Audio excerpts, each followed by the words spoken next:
आज डाउटनेट आप डाउनलोड करें। डाउटनेट पर अपने सभी गणित, रसायन विज्ञान, भौतिक विज्ञान और जीव विज्ञान के डाउट्स का करो सफाया। बस प्रश्न की फोटो खींचो, एक ही प्रश्न को क्रॉप करो और तुरंत वीडियो सोल्यूशन पाओ। अभी डाउनलोड करें। प्रश्न में दिया है दोस्तों कि अनुगमन वेग क्या है। अनुगमन वेग के लिए व्यंजक प्राप्त करें। अनुगमन वेग के धारणा को उपयोग करते हुए ओम के नियम को प्राप्त करें। तो सबसे पहले इसमें देखते हैं कि अनुगमन वेग क्या है। तो मैं ये मान लेता हूं कि यहाँ पर कोई एक चालक है, इसके दो सिरों को बैटरी से जोड़ा गया है। जब बैटरी से जोड़ा गया है तो इन दो सिरों के बीच में क्या होगा, विभवांतर होगा। और इस विभवांतर के कारण मैं ये मान लेता हूँ कि इसका यहाँ से यहाँ तक जो इसका लंबाई है वो L है। इस विभवांतर के कारण इसमें क्या होगा कि विद्युत क्षेत्र उत्पन्न होगा। और जब विद्युत क्षेत्र उत्पन्न होगा तो अब ये क्या करेगा कि इलेक्ट्रॉन पर बल लगाएगा, और इस इलेक्ट्रॉन पर बल लगने के कारण अब इलेक्ट्रॉन का गति इस चालक के अंदर होगा। इस चालक के अंदर होगा तो अब यहाँ पर हम V मान लेते हैं। तो E का मान जो होगा वो कितना, V/L होगा। और इस विद्युत क्षेत्र के कारण इस इलेक्ट्रॉन पर बल लगेगा, और इस विद्युत क्षेत्र के प्रभाव में अब ये इलेक्ट्रॉन इस चालक के अंदर गति करेंगे, और जिस औसत वेग से ये गति करेंगे उस औसत वेग को हम क्या बोलते हैं, ड्रिफ्ट वेलोसिटी बोलते हैं। तो किसी चालक के अंदर में इलेक्ट्रॉन विद्युत क्षेत्र के प्रभाव में एक नियत वेग से प्रभावित होते हैं। इस नियत औसत वेग को अनुमान वेग कहते हैं। तो ये हमारा हो गया इसका। अब मुझे बताना है कि अनुमान वेग के लिए व्यंजक प्राप्त करें। तो अनुमान वेग के लिए अगर हम व्यंजक देखें,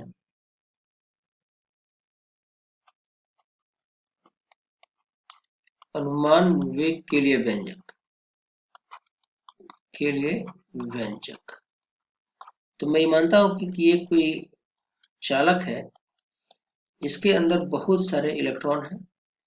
इस इलेक्ट्रॉन के ऊपर क्या आरोपित किया गया है, एक विद्युत क्षेत्र आरोपित किया गया है। तो इस इलेक्ट्रॉन का द्रव्यमान m है और इसके ऊपर जो आवेश है वो E है। तो किसी भी आवेश को अगर हम विद्युत क्षेत्र में रखते हैं तो उसके ऊपर बल लगेगा। तो अब इस इलेक्ट्रॉन के ऊपर लगने वाला जो बल होगा वो हम मान लेते हैं कि ये हो गया F इज इक्वल टू, इस पर आवेश कितना है, E है, और विद्युत क्षेत्र कितना है, कैपिटल E है।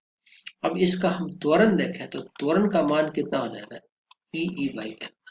इसमें ऐसे बहुत सारे जो है ऐसे बहुत सारे इसमें इलेक्ट्रॉन्स होंगे।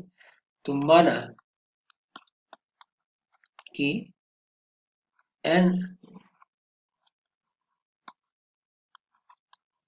इलेक्ट्रॉन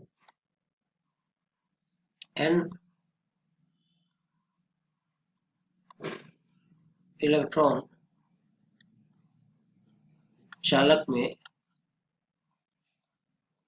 गति कर रहा है।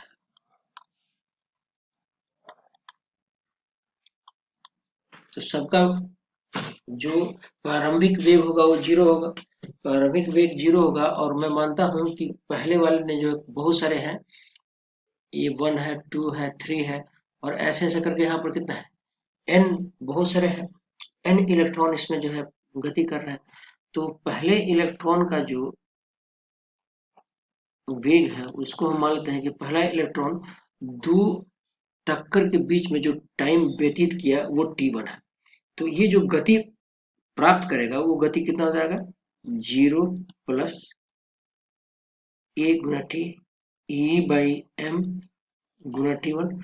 जो दूसरा प्राप्त किया वो कितना हो जाएगा, E/m इंटू t2। इसको हम सदिश लिखते हैं। ऐसे ऐसे करके इसमें कितने हैं आवेश, कितने इलेक्ट्रॉन इसमें है, n। तो ऐसे ऐसे करके कितना है, Vn की अगर हम बात करें तो ये भी कितना हो जाएगा, E/m इंटू Tn। अब इसका जो है हम एवरेज लें तो इसका एवरेज को हम क्या बोलते हैं, इसी को हम बोलते हैं अनुगमन वेग। तो इसका भी एवरेज लेना पड़ेगा, V1 plus V2 plus V3 plus V4 plus Vn बटा में। इसका एवरेज अगर हम औसत लेते हैं तो यहाँ से हम देखेंगे कि ई बाई एम तो बाहर आ जाएगा, यहाँ पर बचेगा हमारा कितना T1 plus T2 plus T3 plus T4 plus Tn बटा में n। अब इन सब का जो है औसत समय अगर हम देखें तो इस औसत समय को हम मान लेते हैं t। तो यहाँ से हम देखेंगे कि Vd का मान जो हमारा आया वो कितना आ गया ई टी बटा में m, और यही हमारा हो गया अवगमन वेग का व्यंजक। अब वो है कि अवगमन वेग के धारणा से ओम के सिद्धांत को बदलाना है। इसमें दिया है कि प्रश्न में दिया है कि अनुगमन वेग के धारणा को उपयोग करते हुए ओम के नियम को प्राप्त करें।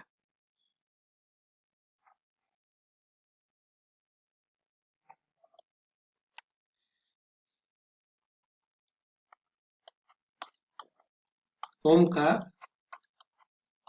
नियम, इसने कहा कि R is equal to rho L by A, ये अपने को प्रूव करना है अवगमन वेग के धारणा से।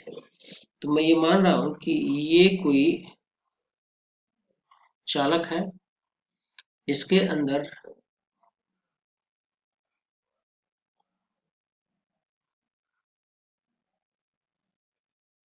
आवेश घनत्व n है, इसमें से बहुत सारे इसमें चार्ज है,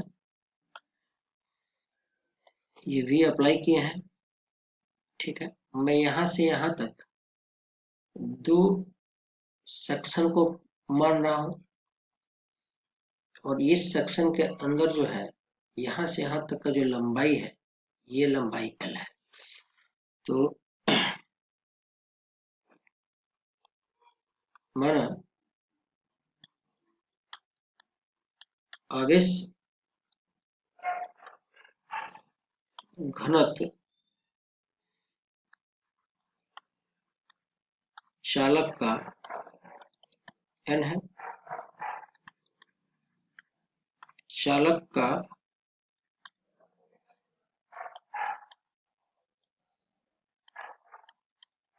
अनुप्रस्थ काट क्षेत्रफल, इसको मैं मान लेता हूं a, और ये बिंदु A और बिंदु B के बीच का लंबाई जो है L है। तो अब इसमें हम देखें कि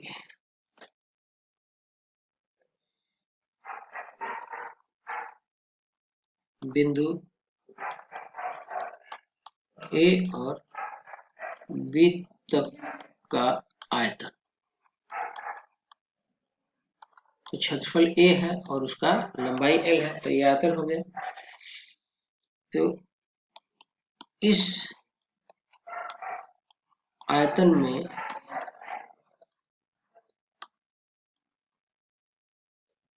इलेक्ट्रॉनों की संख्या,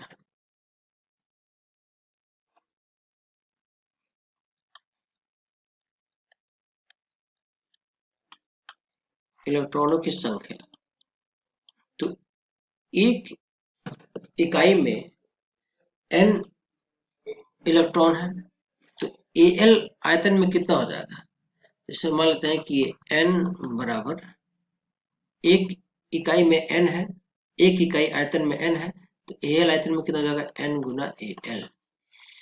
तो हम देखें कुल आवेश की हम बात कर रहे हैं, तो ये कितना हो जाएगा E गुना n। तो अब देखें तो कितना होगा ये n E Al हो जाएगा। अब हम क्या करते हैं कि इसको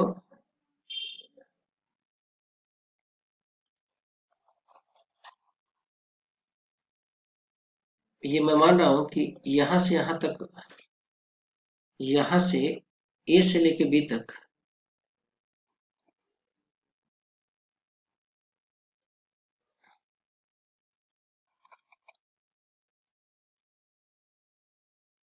ये Q हो गया आवेश प्रवाह का दर, तो ये कितना जाएगा Q/T। ये कितना जाएगा, आवेश प्रवाह के दर को हम क्या बोलते हैं, विद्युत धारा बोलते हैं। तो ये कितना हो गया NEAL बटा में कितना हो गया T हो गया।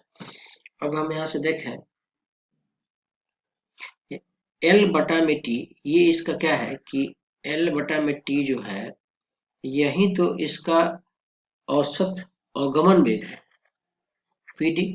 तो यहां से हम लिखेंगे I बराबर NEAVD।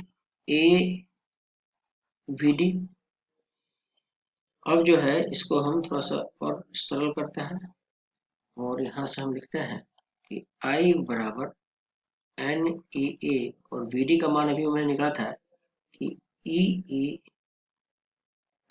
बटा में M, ठीक है। I is equal to NEA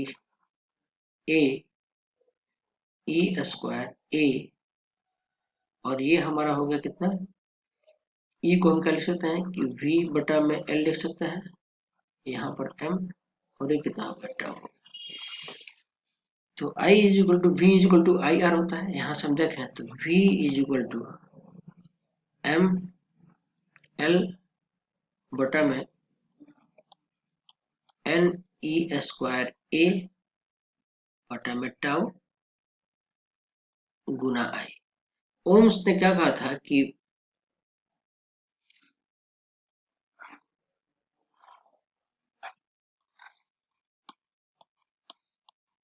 ओम के अनुसार अगर हम देखें, ओम के अनुसार तो V इज इक्वल टू कितना होता है I गुना R। ये R क्या है, प्रतिरोध है। ये R जो हमारा क्या है, ये R प्रतिरोध है। तो यहाँ से इन दोनों को अगर हम कंपेयर करते हैं तो यहाँ पर हम देखेंगे कि R का मान जो आएगा वो कितना आएगा, M NE स्क्वायर T गुना L बटा में A। इसको हम बोलते हैं चालक का प्रतिरोधकता, चालक का प्रतिरोधकता, इसको हम रो लिखते हैं। और थोड़ा सा इसको हम आगे ले जाएं तो ये R जो होगा वो कितना होगा, L बटा में A। ये हो गया ओम का नियम। और यही कक्षा 6वीं से 12वीं से लेकर नीट IIT JEE वो एडवांस के लेवल तक 1 करोड़ से ज्यादा छात्रों का भरोसा। आज ही डाउनलोड करें डाउटनेट ऐप या व्हाट्सएप करें अपने सारे डाउट्स 8400 400 400 पर।